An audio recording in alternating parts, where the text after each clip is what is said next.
अग्निहोत्रम द्वितीय कक्षा, आप सबका स्वागत है।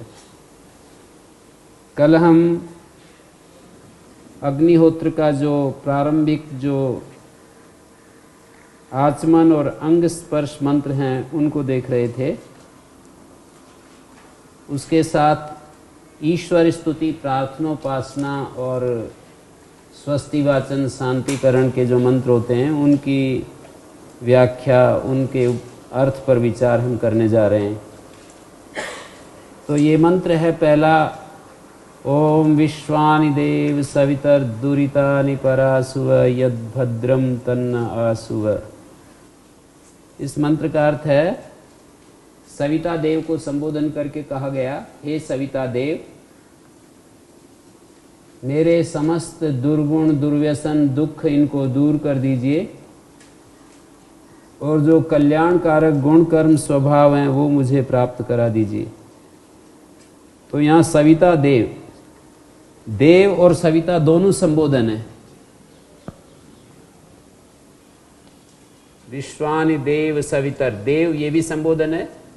सवितः, सवित्री शब्द का संबोधन में सवितः शब्द बनता है। हे सवितः देव, सर्वोत्पादक देव, सर्व प्रेरक देव, प्रकाश स्वरूप प्रभो, सारे संसार को जो उत्पन्न करने वाला है और अब भी जो उत्पन्न कर रहा है, उत्पादक शक्ति का नाम सविता है। किन किन रूपों में वो हमारे चारों तरफ क्रिएशन का जो चक्र है वो चल रहा है, आप देखेंगे तो आपको पता लगेगा।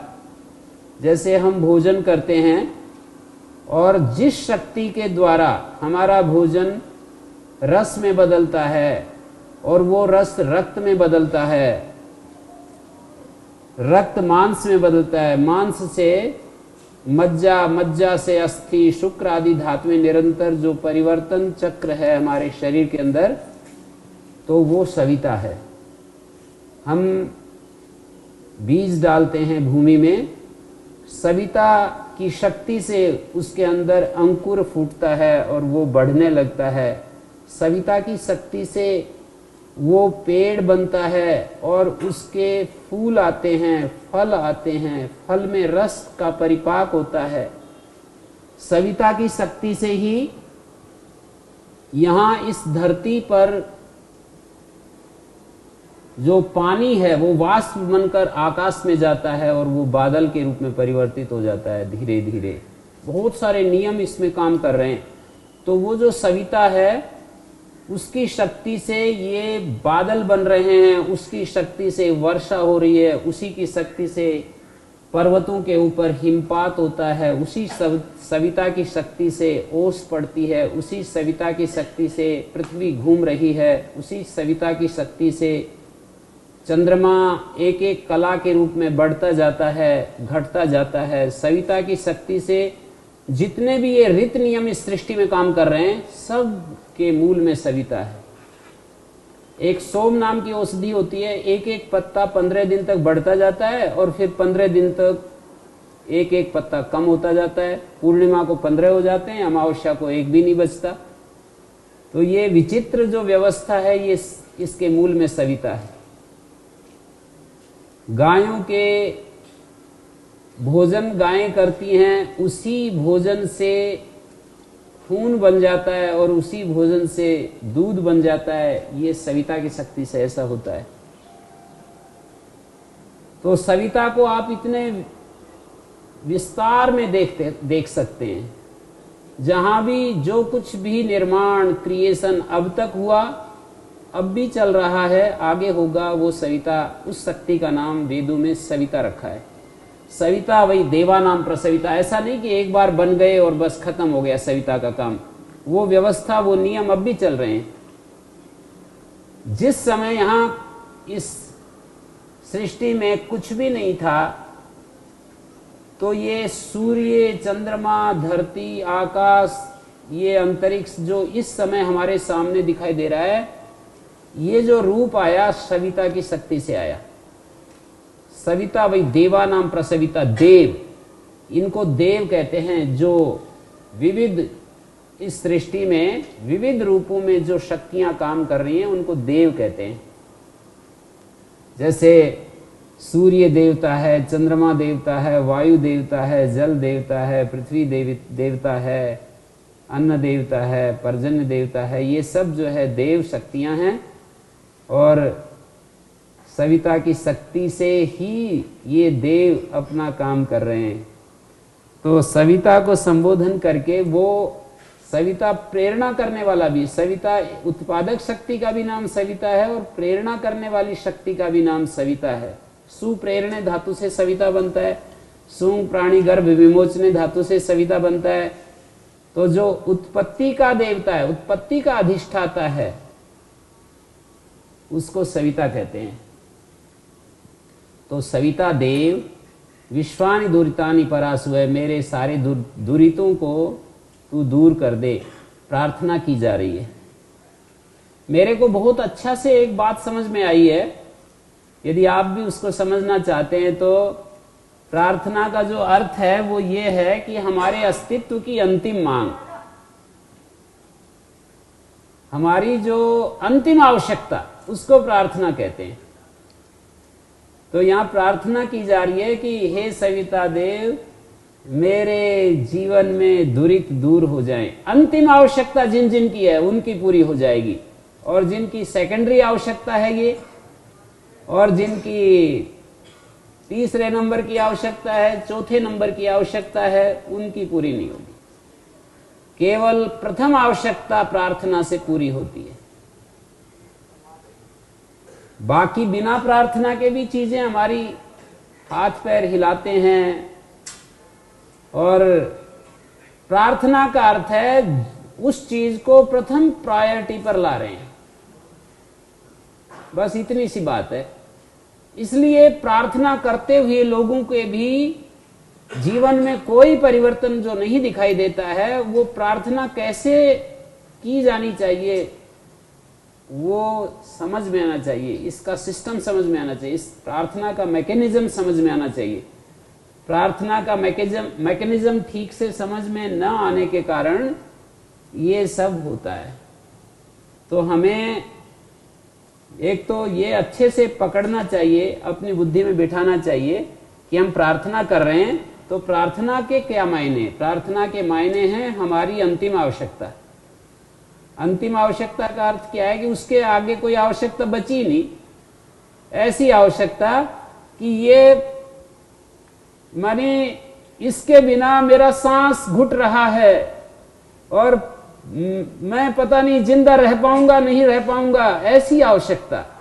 जैसे पानी में किसी को डुबो दिया जाए और उसको ऊपर से दबा दिया जाए तो उसकी जैसे आवश्यकता होती है श्वास लेने की, वैसी आवश्यकता है दुरितों को दूर करने के लिए और भद्र को प्राप्त करने के लिए। तो ऐसी आवश्यकता है तो पूरी होगी भाई, ऐसी आवश्यकता नहीं है तो फिर तो आप कितनी भी बार बोलते रहें इस मंत्र को, कुछ होना नहीं है। तो ये प्रार्थना मंत्र हमारे सामने एक तो दिशा भी देते हैं ऋषि लोग कि हमारी प्रायोरिटीज कैसी होनी चाहिए। प्रार्थना मंत्रों के द्वारा हमको ये भी बताया गया है, क्योंकि वेदों में बहुत सारे विषय होते हैं। वेदों में क्या क्या विषय होते हैं? प्रार्थना, स्तुति, उपासना, ये विषय होते हैं वेदों में। इसके सिवाय भी बहुत सारे विषय होते हैं वेदों में। एक एक उसकी प्रशंसा होती है, अस्तित्व की व्याख्या होती है। जैसे ऋतंच सत्यंच अभिधात तपसोध्य जायत, इस अस्तित्व को कैसे ये संसार अस्तित्व में आया, तो ये भी वेदों में विषय है। कई विलाप वेदों में विषय के रूप में आता है, कोई विलाप कर रहा है अपने जीवन के ऊपर, कहीं आशी ही, कहीं हमारी जो अभिप्सा है उसको प्रकट किया जाता है। और कभी कभी वेदों में एक एक व्यवहार हमारा कैसे होना चाहिए, परस्पर व्यवहार कैसा होना चाहिए, बहुत सारे विषय हैं। आदेश भी वेदों का विषय है। सीधा कोई एक महान सत्य का दृष्टा हमारे लिए आदेश दे रहा है, ये भी विषय होता है। अब उसको आप परमात्मा की तरफ से भी आदेश समझ सकते हैं, परमात्मा की तरफ से हमारे को आदेश होते हैं। वेदों का एक विषय ये होता है। निरुक्त में 7वें अध्याय के प्रारंभ में ये दिखाया है कि वेदों में क्या क्या विषय होता है। शपथ भी होता है वेदों का विषय, अभिशाप होता है वेदों में एक विषय। जैसे शपथ लेते हैं ना, अभिशाप देते हैं, शाप देते हैं कि मैंने यदि ये गलत काम किया हो तो मेरे सब पुत्र मर जाएं, ऐसे ऐसे भी कहा जाता है। तो अभिशाप और शपथ होता है वेदों में विषय। अद्यामुरीय यदि यातुधानोस्मि, यदि मैं यातुधान हूं, मैं राक्षस हूं, तो आज ही मैं मर जाऊं। कोई किसी ने किसी के ऊपर आक्षेप लगा दिया क्योंकि तुम तो राक्षस हो, तो वो कह रहा है कि मैं आज ही मर जाऊं यदि मैं राक्षस हूं तो। और मेरे ऊपर मिथ्या यदि कोई आरोप लगा रहा है तो उसको भी दंड मिलेगा। तो ऐसे वेद का एक विषय है। किसी भाव की आचिख्यासा, किसी विशेष भाव की, मानी तत्व ज्ञान की विवक्षा भी कही जाती है।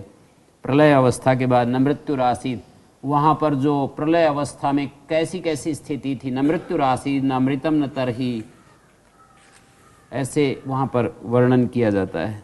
तम आसी तम सा गूढ़म अग्रे। परिदेवना भी होती है वेदों में। न विजानामि यदि वेदम अस्मि, मुझे पता नहीं चल रहा है मैं शरीर मात्र हूँ या इससे अलग भी कुछ मेरा अस्तित्व है, ऐसे परिदेवना, विलाप कर रहा है कोई। न विजानामि यदि वेदम अस्मि, देह व्यतिरिक्त आत्मा है या नहीं मुझे पता ही नहीं चल रहा है। तो ये परिदेवना है। लंबे समय तक इस परिवर्तनशील जगत में अनेक जरा व्याधि दुखों को भोगता भोगता जब कोई जीव थक जाता है तो वो समझने लगता है और विलाप करने लगता है कि मुझे पता नहीं चल रहा है कि मेरा क्या स्वरूप है असल में। तो निंदा और प्रशंसा भी होती है वेदों में। जैसे केवलागो भवति केवलादि, ये निंदा की जा रही है। जो अकेला खाता है, अकेला भोगों को भोगता है, वो पाप खाता है।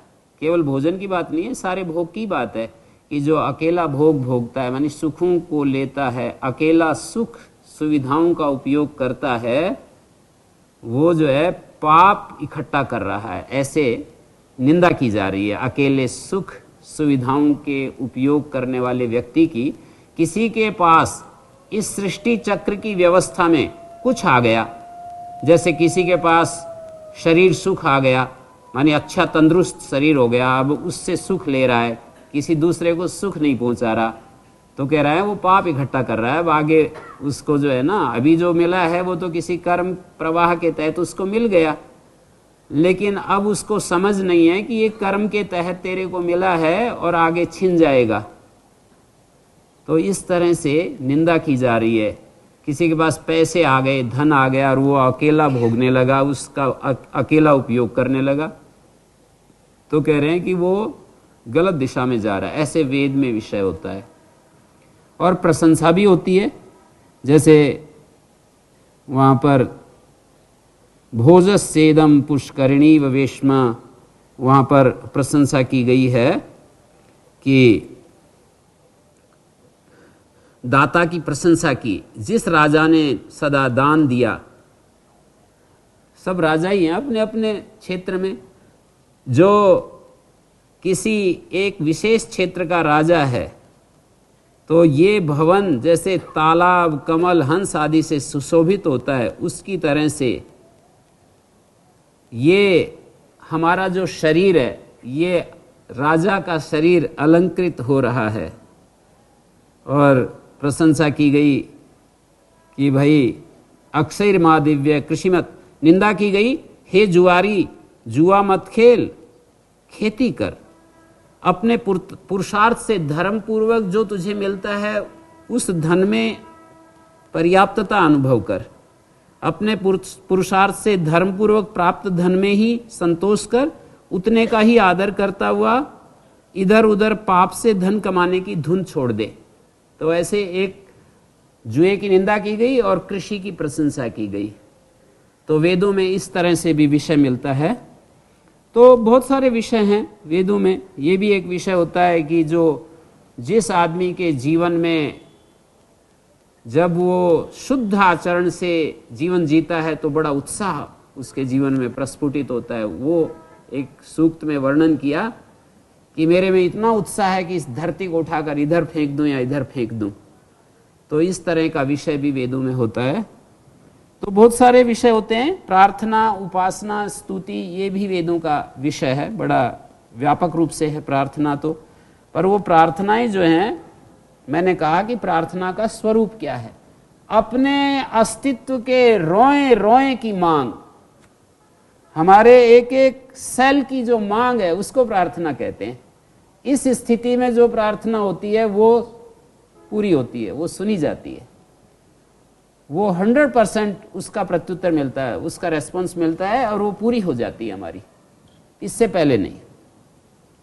तो विश्वानि देव सवितर, हे सविता देव, विश्वानि दुरितानि परासुव, सारे दुर्गुणों को, सारी दुर्गतियों को, दुष्चेष्टाओं को दूर कर दो हमसे। किन से दूर कर दो? हमसे दूर कर दो। जो भद्र है, कुछ भी कल्याणकारी है, भद्र का अर्थ है कल्याणकारी, तत् न आसु है, वो हमको, हमारे प्रति उसको प्रेषित कर दो, वो हमें प्राप्त करा दो। जो भद्र है, भदी कल्याणे सुखे च, भद्र का अर्थ होता है कल्याण, मंगल, सुख। यहां पर भद्र तो एक वचन में रखा और दुरितानि बहुवचन में रखा है। तो कहने वाले ऋषि के माध्यम से यह संदेश दिया गया कि जो दुरित हैं, अर्थात जो जीवन के पाप हैं, दुर्गुण हैं, दुख हैं, वो बहुत ज्यादा बहुवचन में कहे जा रहे हैं कि वो एक भी नहीं बचना चाहिए। दुरितानि, एक भी हमारे जीवन में नहीं रहना चाहिए। और भद्र एक वचन में कहा कि कल्याण तो एक भी आ जाएगा तो वो हमारे लिए अनेक शुभ गुणों को धीरे धीरे लाता रहेगा। माने दुर्गुण तो बहुवचन में कहे कि वो इसलिए कहे कि इन सबको हटा दो, अलग अलग दिशाओं में, अलग अलग क्षेत्रों में जो जीवन में दुर्गुण आते हैं उन सबको हटा दो, दूर कर दो। दूर कर दो ऐसा कहा जा रहा है, दूर कर दूं, इसका अर्थ ये होता है कि मैं दूर कर दूं। दूर कर दो के को बदल करके हम ये कह सकते हैं कि ये प्रार्थना इस रूप में है कि मैं सारे दुर्गुणों को, सारे दुखों को अपने जीवन से दूर कर दूं। मानी हमारी जब ये मांग होती है तो दूर तो हमें ही करने होते हैं, पर उसके लिए आवश्यक जो ज्ञान, बल, सामर्थ्य, योग्यता चाहिए वो हमें प्राप्त हो जाती है एक बड़े विधान के तहत। इस सृष्टि में जो विधान काम कर रहा है वो विधान हमारी मदद करता है जब हमारी कोई ऐसी मांग हो जाती है। तो विश्वानि देव सवितर दुरितानि परासुव, मानी एक भी दुर्गुण मेरे जीवन में नहीं बचना चाहिए। सारे दुरितों को दूर कर दो और जो कल्याण है, जो भद्र है, जो अच्छा है, उसको मेरे जीवन में प्राप्त करा दो। तो इस मंत्र का देवता सविता हुआ, वो सत्य का अधिपति है, सत्य ज्योति का प्रदाता है। सविता सूर्य को भी कहते हैं। तो जैसे सूर्य आकाश में ना चमके तो इस धरती पर जीवन नाम की कोई चीज ही ना हो। जैसे सूर्य जीवन का दाता है, उस परमेश्वर को भी सविता कहते हैं। वो भी हमारे लिए सत्य का दाता है। एक तरफ सूर्य जीवन का दाता है, दूसरी तरफ सवितावाची, सूर्यवाची जो शब्द हैं वो परमात्मा के वाचक भी हैं। जैसे सविता शब्द से हम सूर्य का ग्रहण करते हैं, वैसे सविता शब्द से परमात्मा का भी ग्रहण करते हैं। इन मंत्रों में, मंत्रों का एक देवता होता है, एक ऋषि होता है। तो इसको ऐसे समझिए आप कि देवता वो है जो मंत्र का सब्जेक्ट मैटर है, जो प्रतिपाद्य विषय है। मंत्र में जिस विषय का वर्णन किया गया है उसको देवता कहते हैं। तो इस मंत्र का देवता सविता है। विश्वानि देव सवितर दुरितानि परासु है। सविता इसका देवता है, अर्थात सविता देवता से संबोधन करके ये प्रार्थना की जा रही है कि मेरे जीवन में ये घटित हो जाए, ऐसा ऐसा घटित हो जाए। तो सविता के बारे में आपके सामने ये निवेदन किया गया कि सत्य का जो अधिपति है, सत्य ज्योति का जो प्रदाता है, सत्य ज्योति का जो प्रदाता, हमारे जीवन के लिए सबसे जो आवश्यक चीज है वो सत्य ज्योति है। हमारे को ठीक ठीक दिखाई दें सब चीजें, और जब सब चीजें हमें ठीक ठीक दिखाई देती हैं तो गलत हो ही नहीं सकता है। जानना और करना, इसमें टाइम का फासला नहीं होता है। सांप को देखना और सांप से हटना एक साथ होती हैं दोनों क्रियाएं।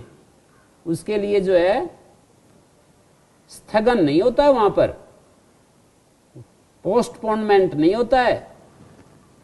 हमने सांप को देखा और सांप से अलग होने के लिए विचार नहीं होता है बीच में कुछ भी। तो इसी तरह से जब हमें सत्य ज्योति दिखाई देती है तो हमारे जीवन में भी उसी तरह से ट्रांसफॉर्मेशन घटित हो जाता है।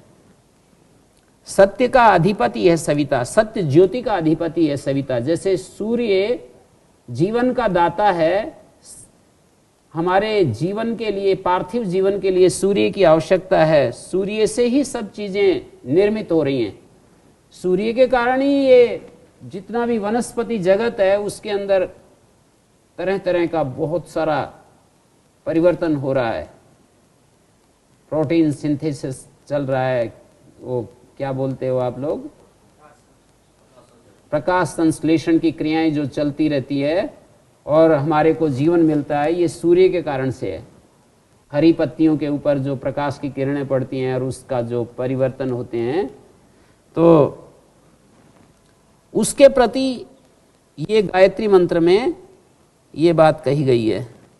उसका आवाहन करके प्रार्थना की, हे सत्य के अधिपति, हे सत्य प्रकाश के दाता सूर्य, सत्य प्रकाश का दाता सविता। मानी वेद के जो मंत्र हैं वो दोहरे दोहरे अर्थ देते हैं। जैसे यहां पर आएगा कि अग्नि, तो ये भौतिक अग्नि पर भी घटेगा वो, और उधर परमात्मा को अग्नि के रूप में देखते हुए वहां पर भी घटेगा। यहां पर सविता सूर्य है तो सविता परमात्मा का भी एक रूप है, सत्य ज्योति का प्रदाता। यहां पर भौतिक ज्योति का प्रदाता है, वहां सत्य ज्योति का प्रदाता है। तो हमारी बुद्धि को सत्य प्रकाश से दीप्त करके सारे दुर्गुणों को दूर करो, दुर्विचारों को दूर करो, दुर्भावनाओं को दूर करो। हमारी दुष्ट भावनाएं, जो हमारे अंदर दुष्ट भावनाएं पैदा हो जाती हैं उनको दूर करो, दुष्ट चेष्टाएं होती हैं उनको दूर करो, दुर्व्यसन जो हो जाते हैं उनको दूर करो। जो कुछ भी भद्र है, मंगलमय है, उसको हमें प्राप्त करा दो, जिससे कि सारे सद्गुण संपन्न हो जाएं हम और दुरित मात्र से अलग हो जाएं हम।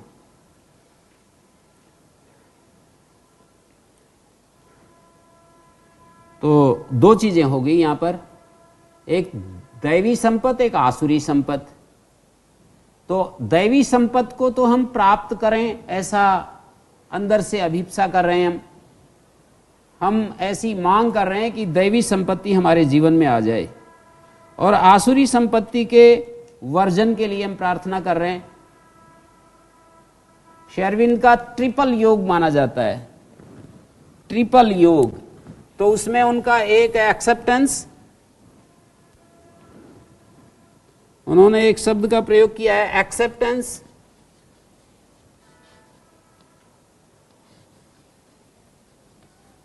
और एक होता है रिजेक्शन, और एक है सरेंडर।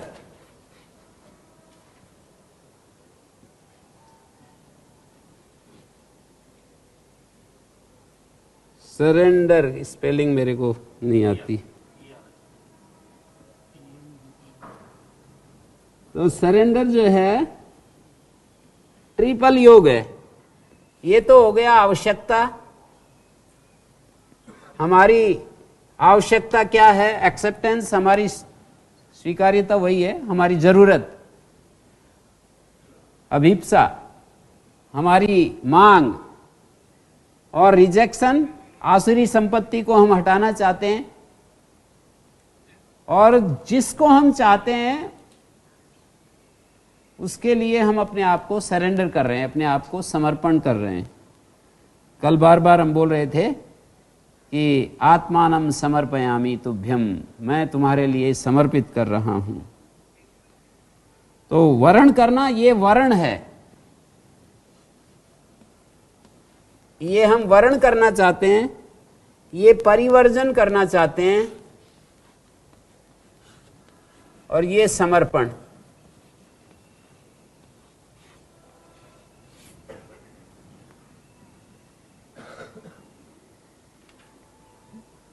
दिव्य संपत्ति का वर्ण भद्रम आसु है, और दुरितानि पर आसु है, परिवर्जन, रिजेक्शन।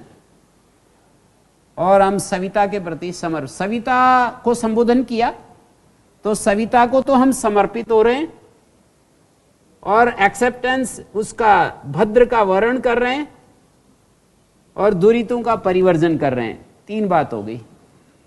सविता को समर्पण करने से ये 2 चीजें घट जाएंगी। 2 चीजें होती हैं ना, एक सु और एक दुर। सु और कु भी कह सकते हो, दुर भी कह सकते हो। तो जो कुछ भी शोभन है, शुभ है, सत्य है, शिव है, सुंदर है, उसकी प्राप्ति के लिए जो कुछ भी दुर है, दूषित है, दुखकर है, उसके परिहार के लिए प्रबल स्पृहा, प्रबल अभिप्सा, एस्पिरेशन एक शब्द बोला जाता है, शेरविन साहित्य में बोलते हैं उसके लिए एस्पिरेशन। तो सुदृढ़ संकल्प, प्रभु के आवाहन के लिए प्रार्थना की जा रही है कि हे भगवान आओ और मेरी मदद करो।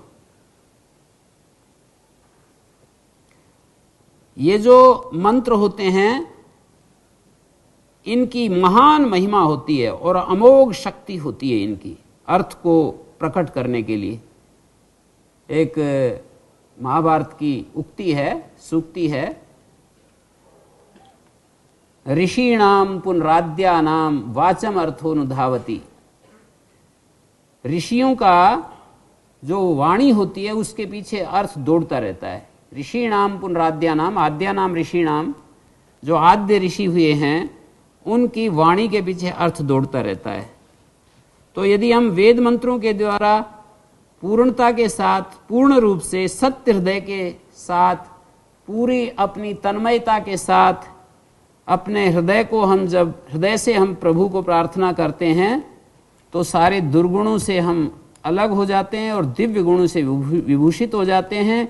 इस तरह की यहाँ पर चर्चा हो रही है। तो आप ये देखिए, हमारे सामने एक लक्ष्य भी प्रस्तुत किया जा रहा है ऋषियों के प्रार्थनाओं के माध्यम से कि हमारे जीवन में कौन सी प्रायोरिटीज होनी चाहिए, हमारे जीवन में कौन सी आवश्यकताएं होनी चाहिए। आदमी को पता ही नहीं है कि जीवन की आवश्यकताएं क्या हैं। वो तो बस यहीं तक समझ पाया है कि उसकी एक नौकरी लग जाए, उसको खाने पीने के लिए कुछ साधन मिल जाए, उसको सामान्य जो जीवन चल रहा है दुनिया में वहीं तक वो जानता है। उससे आगे उसको समझ ही नहीं है, उसके आगे वो कुछ देख ही नहीं पाता है।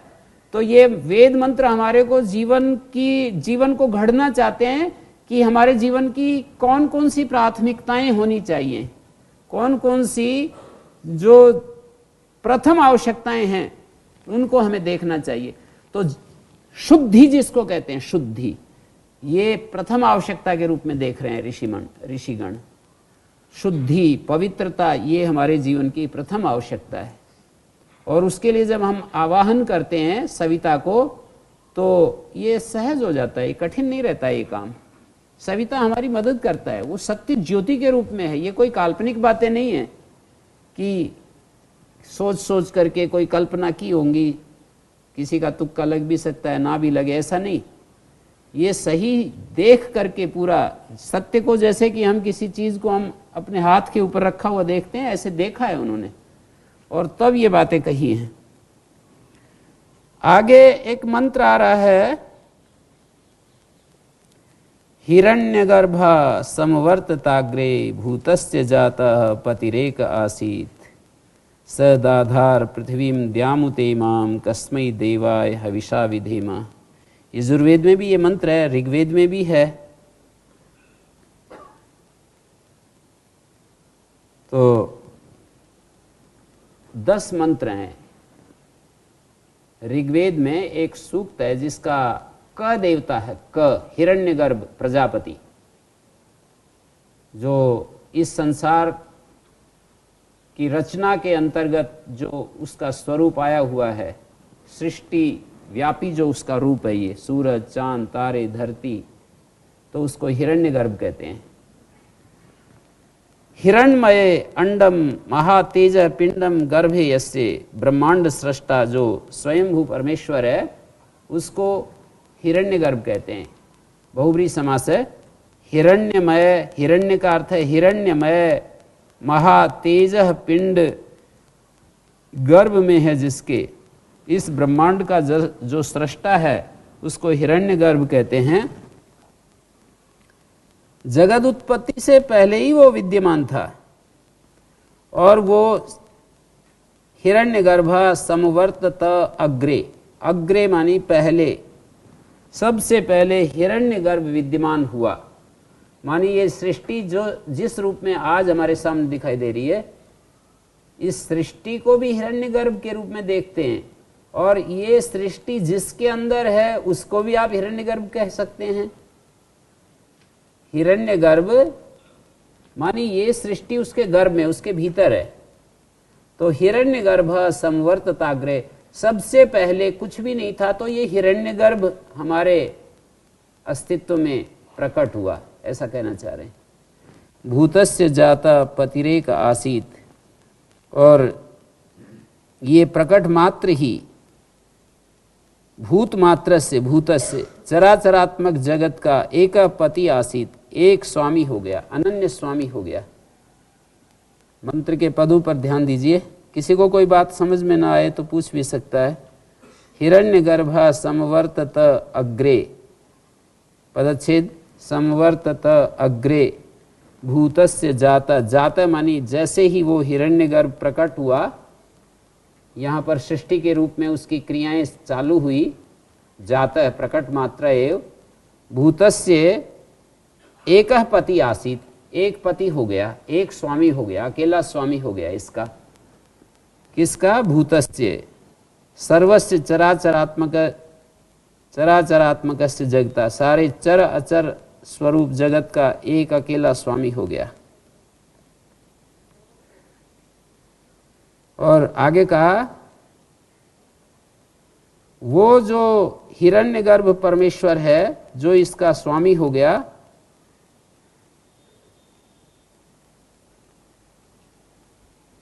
सदाधार पृथ्वीम द्यामुते इमाम, उसने इमाम पृथ्वीम उत द्याम, पृथ्वीम द्याम उतेमाम, उतेमाम सदाधार पृथ्वीम द्यामुतेमाम।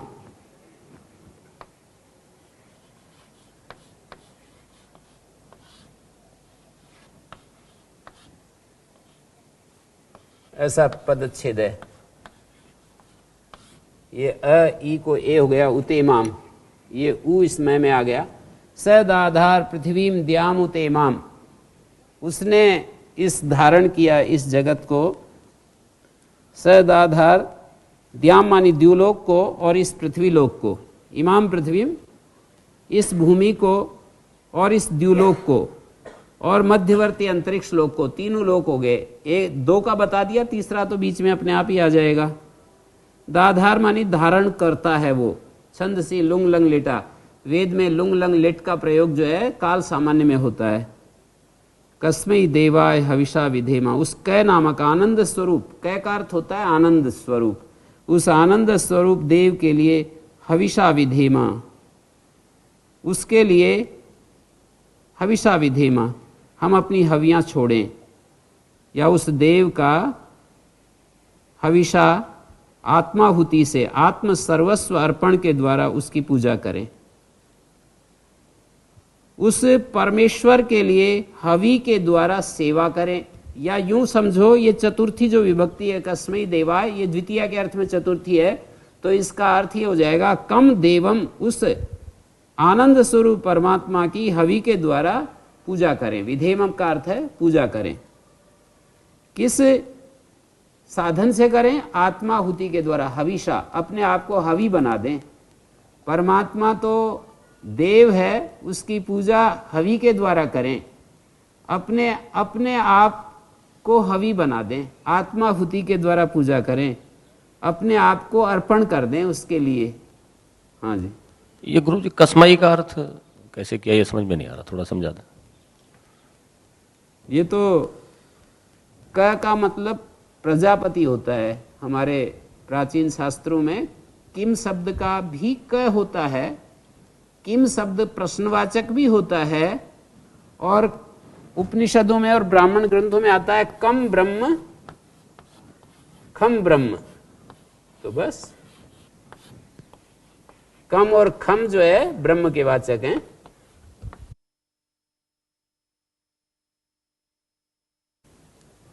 कम देवम,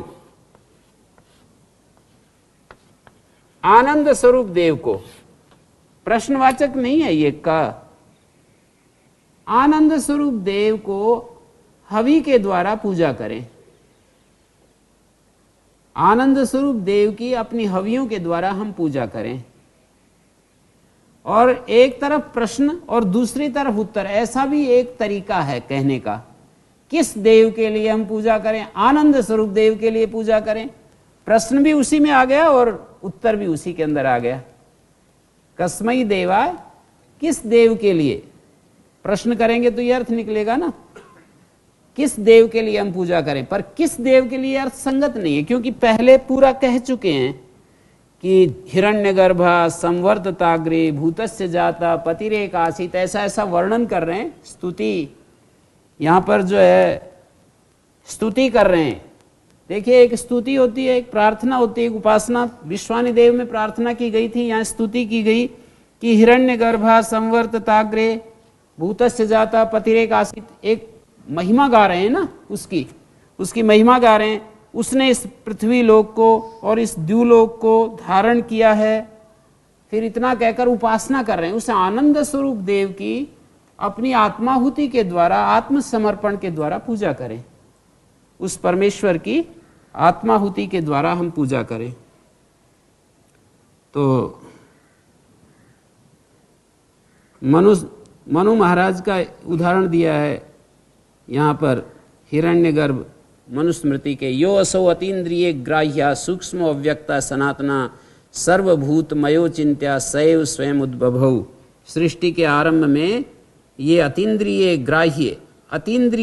ग्राह्य सूक्ष्म अव्यक्ता सनातना सर्वभूतमय, जो कि सारे ही भूत उसका स्वरूप बने हुए हैं, यहाँ पर सब में वो व्याप्त हो रहा है। सर्वभूतमय, सब में वो पहुंचा हुआ है। सर्वभूतमय, अचिंत्य है वो। स्वविद्याय शरीरात् स्वात् शिशिक्षुर विविधा प्रजा अपएव ससर्जादो तासु बीजम अवासृजत तदंडम अभवद्धैमम सहस्रांशु समप्रभम तस्मिन् जज्ञे स्वयं ब्रह्मा सर्वलोक पितामह। यहाँ पर मनुस्मृति में दिखाया है कि हिरण्यगर्भ आनंद स्वरूप जो प्रजापति है, सर्वलोक पितामह है, ब्रह्मा है, जीवन का सृष्टा है, सब रूपों का रचयिता है, ज्योतिर्मय है और सर्जनशील है, और एक प्रकार से अंतर्दृष्टि संपन्न आत्मा। वो जो हिरण्यगर्भ है, अंतर्दृष्टि संपन्न जो आत्मा है, ऐसा जो वो परमेश्वर है, उस परमेश्वर की उपस्थिति दिखाई सृष्टि के आदि में। संवर्तता आग्रे, ये जो सृष्टि का ये रूप है, ये प्रकट हुआ हिरण्यगर्भ के रूप में। और उसको फिर कहा कस्मै देवाय हविषा विधेमा, उस देव की हम पूजा करें। और ये मंत्र जो है 10-121-2 या आत्मदा बलदा, ये पूरा यहाँ पर ये मंत्र है। हिरण्यगर्भा से शुरू हुआ, क जो है इसका देवता है। पहला मंत्र हिरण्यगर्भा संवर्तताग्रे, यही है।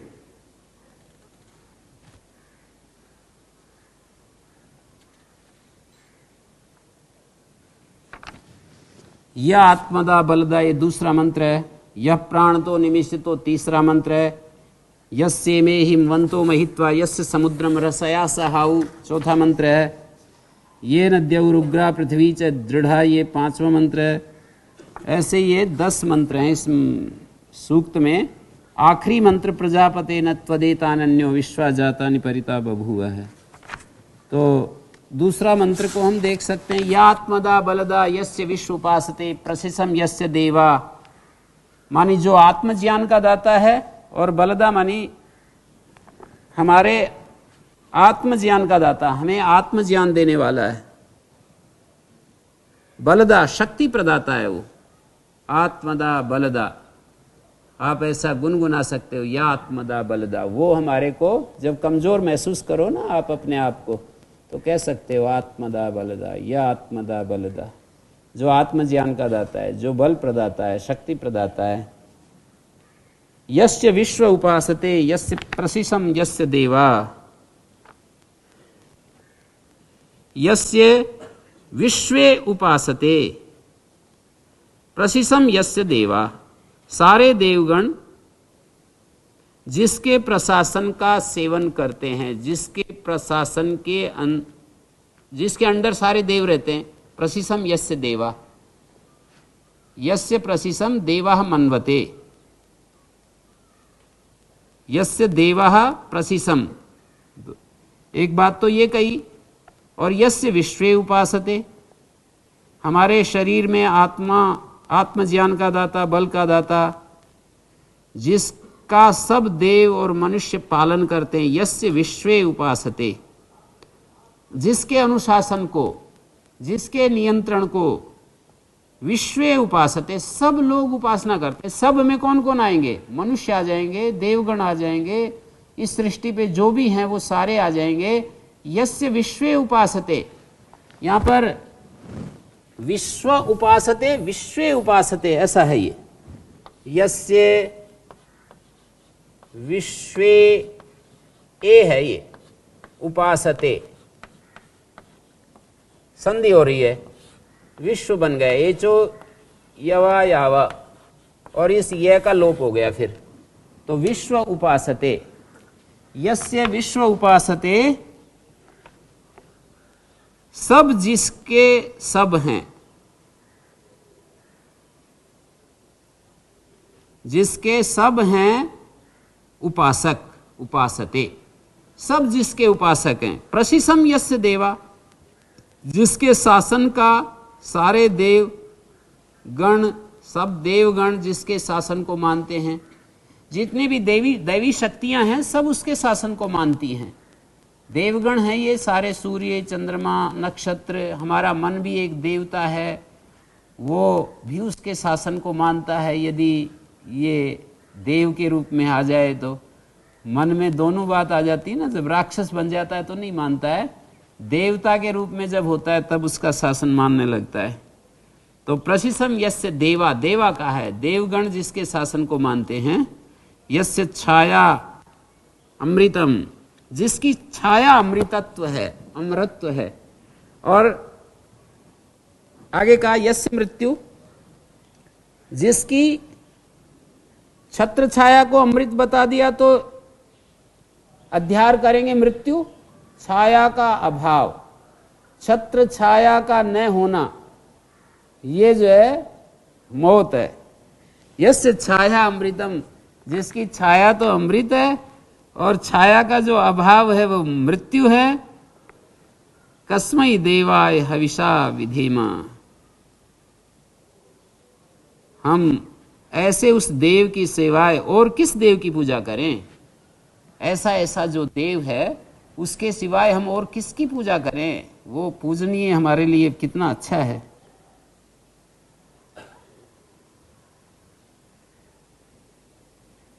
तो ये बात हो गई गुरुजी जी।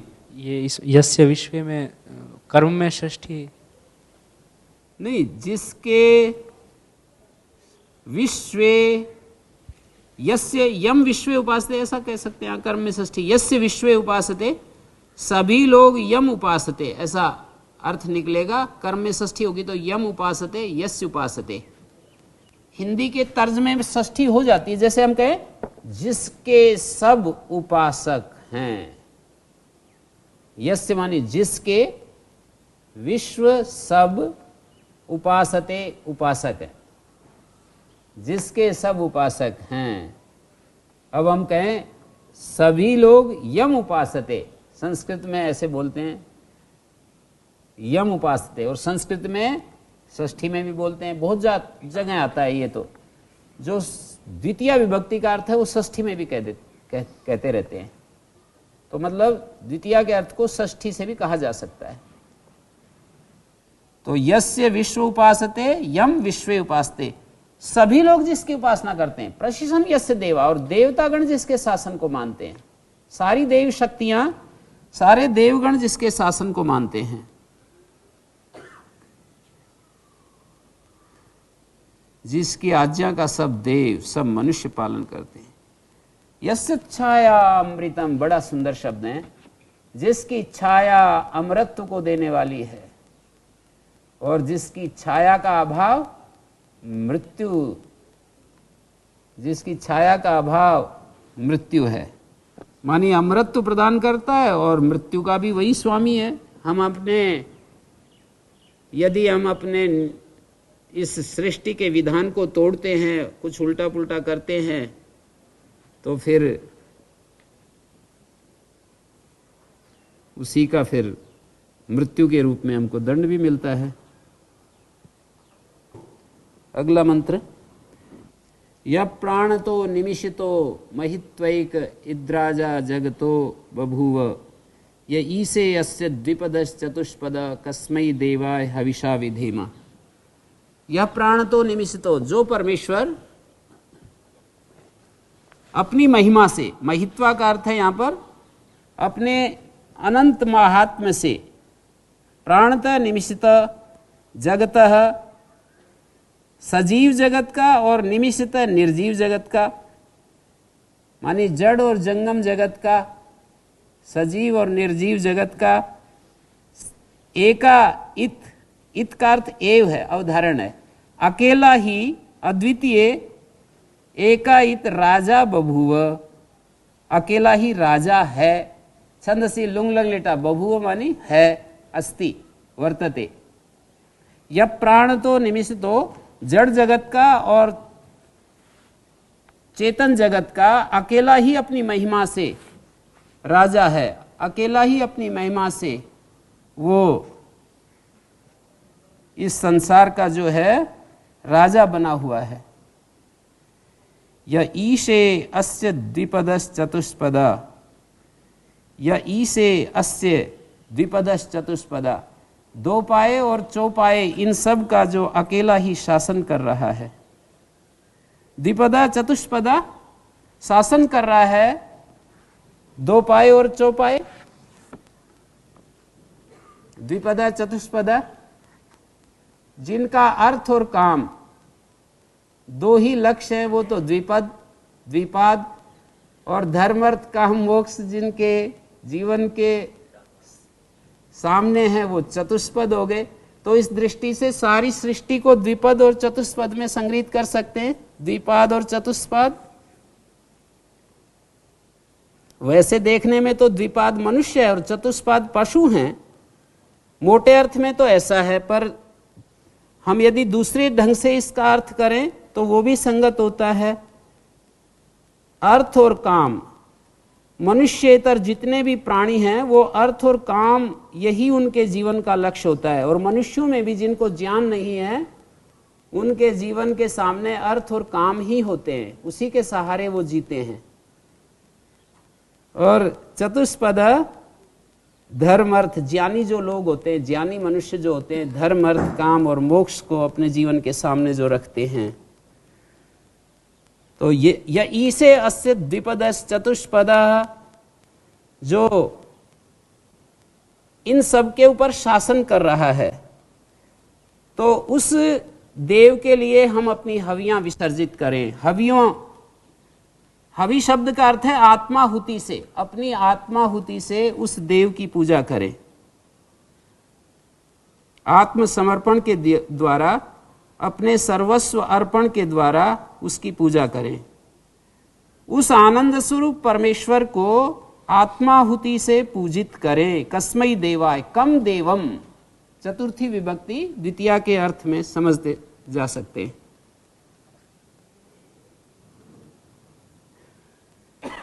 तो वो परमेश्वर जिसकी महिमा अपार है, अपरिमेय है, जिसका कोई और छोर नहीं है,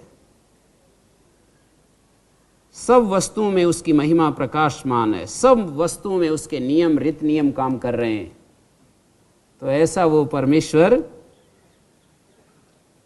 इस सारे जगत का राजा बना हुआ है, मानी इसका प्रकाशक बना हुआ है। प्रकाश से वो प्रदीप, तस्य भाषा सर्वमिदं विभाति, वही सबको प्रकाशित कर रहा है, राजा हो रहा है, प्रकाशक हो रहा है। मानी उसके सिवाय कौन ऐसा इसको बना सकता है? उसने इस जगत को कितना सुंदर बनाया है। तो ऐसे उस देव को हम अपनी आत्माहुति से उसकी पूजा करते हैं।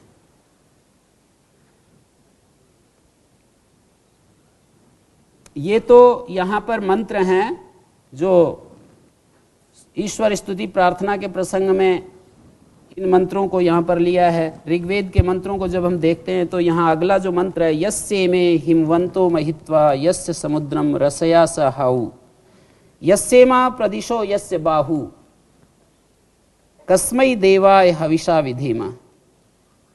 यस्य में, यस्य इमे हिमवंतो महित्वा, जिसकी महिमा को ये सारे हिमालय, यस्य समुद्रम रसया सहाऊ, रसा नदी को कहते हैं, नदी के सहित ये समुद्र रसया सह, यस्य महित्वा समुद्रम आहु इमे हिमवंतो यस्य महिमानम आहु।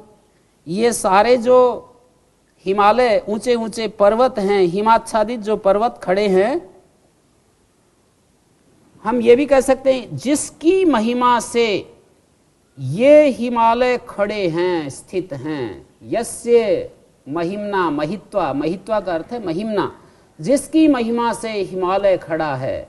हिमालय बहुजन में बोला है, हिमवंतो यस्य महित्वा हिमवंतः सन्ति, हिमवंतो स्थिता सन्ति इमे हिमवंता, ये हिमाच्छन्न पर्वत जिसकी महिमा से खड़े हैं। यस्य महिम्ना, और जिसकी महिमा से समुद्रम रसया सहाऊ, जिसकी महिमा को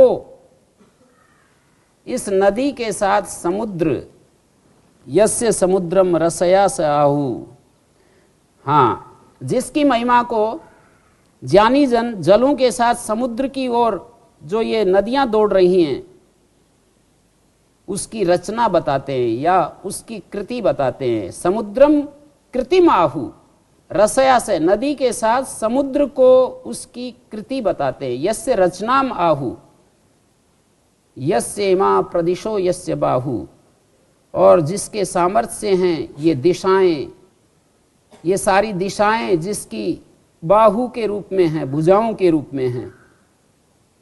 कस्मै देवाय हविषा विधेमा, ऐसे उस परमेश्वर के सिवाय हम किसकी अपनी आत्माहुति के द्वारा पूजा करें, अर्थात हमारा वही पूज्य है।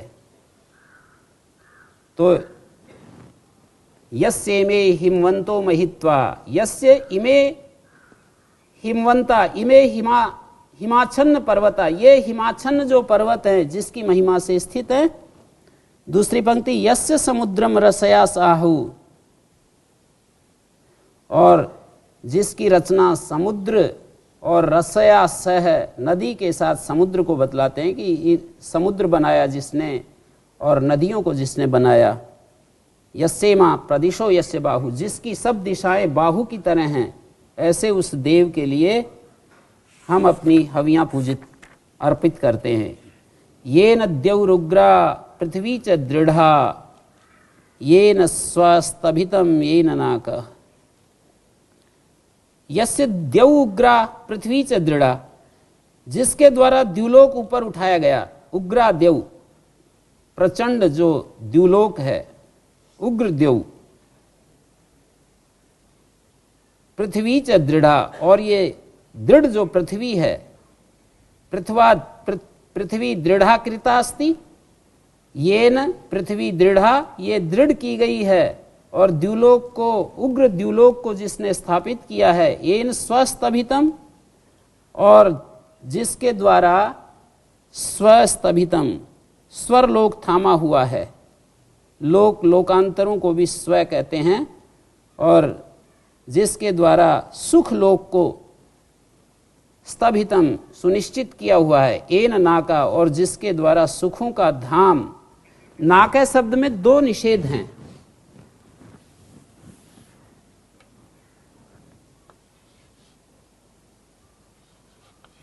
न अकह और न कह, न क अक और न अक नाक। कह कहते हैं सुख को, और न क अक मानी दुख, और न अक अ और अ मिलकर आ हो गया नाकह। ये कहने का क्या तरीका है, क्यों दो बार निषेध करते हैं? बहुत ही ज्यादा दृढ़ता के लिए दो निषेधों का प्रयोग करते हैं। तो शेष चर्चा हम कल करते हैं।